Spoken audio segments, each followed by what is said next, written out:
wanted to shoot a video on the shift that I see a lot of women making that I coach it's the shift that Wayne Dyer talks about in the movie, The Shift.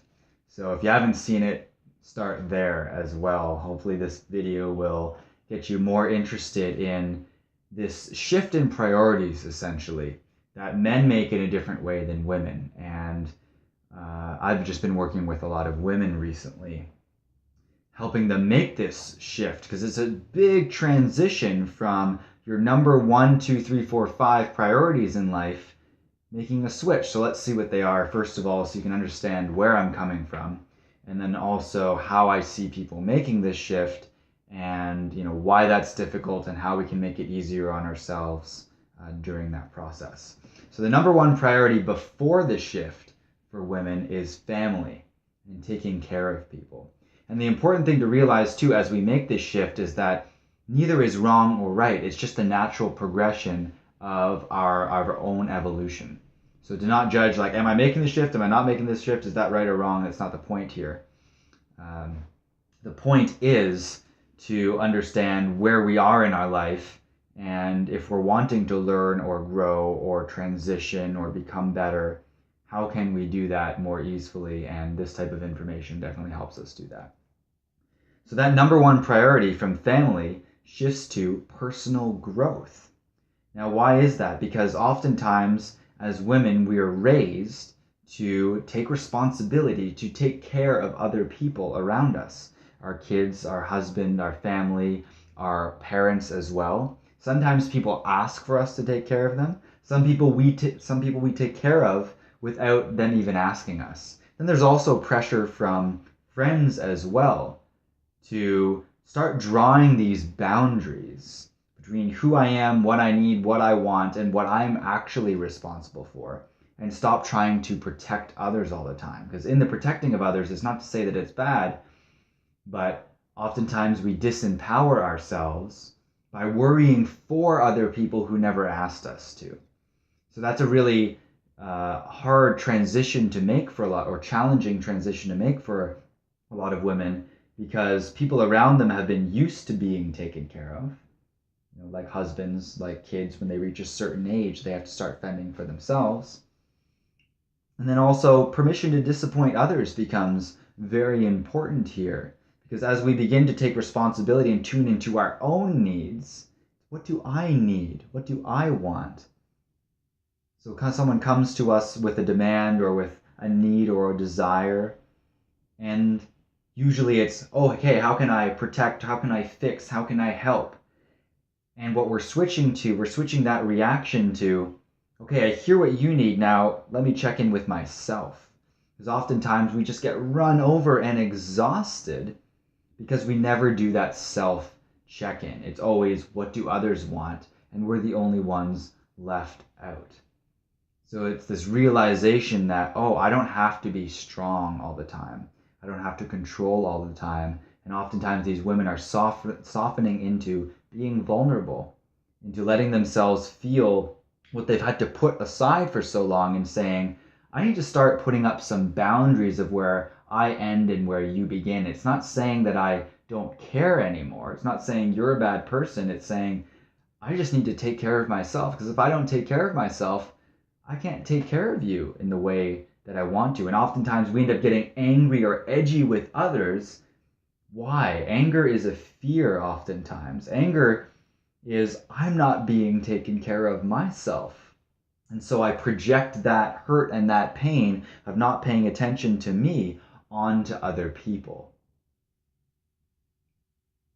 I project that onto other people because I don't want to own that responsibility. I don't want to have to look at myself because I'm afraid of what I might find if I actually slow down for a second and tune in. What do I need? So it's a huge piece of just asking yourself, I hear what others need, and what do I need first?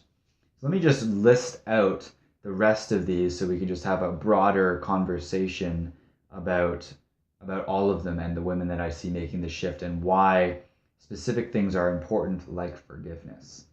So on the first list before the shift, it's family, taking care of others, as we mentioned. Then sense of independence, career, fitting in, and attractiveness. And I think the most obvious ones there are fitting in and attractiveness, obviously for men and women, but especially for women feeling that pressure, right? That being very important to us, consciously or not. And then from those list of 5, we switch to personal growth, self-esteem, which is the value that I see in myself. Oh, I am worthy of taking responsibility. I am worthy of putting my needs first because I haven't for so long. Spirituality, happiness, and forgiveness. Now, why is forgiveness, I want to touch on this piece, really important here? Because when we start to realize that this is the shift that we're making, then we start to think, why haven't I already done this? I feel guilty now for not having taken care of myself in the past. I feel guilty for giving away my power. I feel shameful for not being enough, for not feeling worthy in the first place. And other people, I've lived into their expectations more than the truth of myself. So there's a whole lot that I need to forgive within myself in order to help make this transition. So just notice within yourself what needs resolution, and then how can I forgive myself? And then secondly, how can I forgive others for demanding that of me, for taking advantage of me not putting my own boundaries up? See, there's where the responsibility lies. I take responsibility for not having said no, because that is up to me. No one can draw that boundary for me. And then, of course, other people are going to take advantage of boundaries that aren't put up. So I need to own that responsibility. And when I own the responsibility, then I'm able to better forgive my past. So creating this separation between what I want and what others expect of me is so important. In fact, it's one of the top 5 regrets that people have before they die. I wish I had lived a life true to myself, not a lie that others expect of me. Now, why is that? Because not just women are doing this. We don't really realize as human beings how much we've been programmed to be other than we are. And we're constantly thinking, what should I do? What am I supposed to do? And that's when we're living into those expectations of other people and never asking ourselves, never taking the time to slow down and think, wait a second, what do I need and want right now? And so when people start to ask themselves those really honest questions, then it starts to be, I'm afraid of what I might find if I look at myself. And so that's where someone like me comes really in handy. Really, I'm handy apparently. Because I'm used as a tool for your own personal growth and healing. I guide you into yourself to find those own answers to help you make this really powerful fundamental shift into your life to doing more of what's important to you, to actually being able to care more for people because you've taken care of yourself first. You filled your bottle up, and you also spark the growth and development of others around you. For instance, this coaching client saying no, and that partner getting angry at that. Well, what is that anger? That anger is, you're not taking care of me anymore. So now it's forcing him to take care of himself. So now we're also talking about the evolution of others around us. So the changes that you as a woman start to begin to make as you empower yourself, take responsibility for what you want and need, starts to empower everyone else around you. And you start to fill your bottle up and be less angry because you don't have anything to project because you're actually taking care of yourself. So it's really important to notice, what are our priorities? And are we making this shift in life?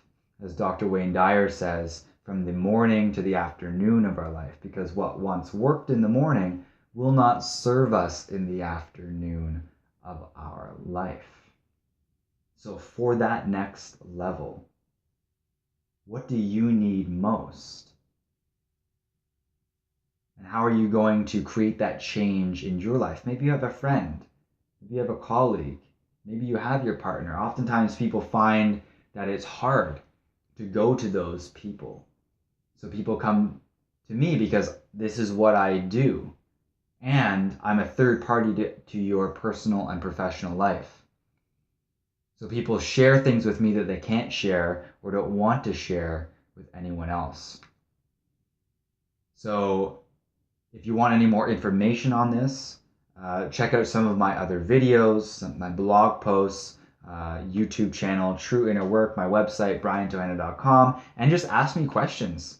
Send me a message, briantohanna@gmail.com. Go to my website, ask me a question there, and I'm happy to help out because this is not uncommon. You are not alone in your struggle. It is very normal if you're experiencing any of these things, and I would love to help you step more fully into your power and reach that next level in your life.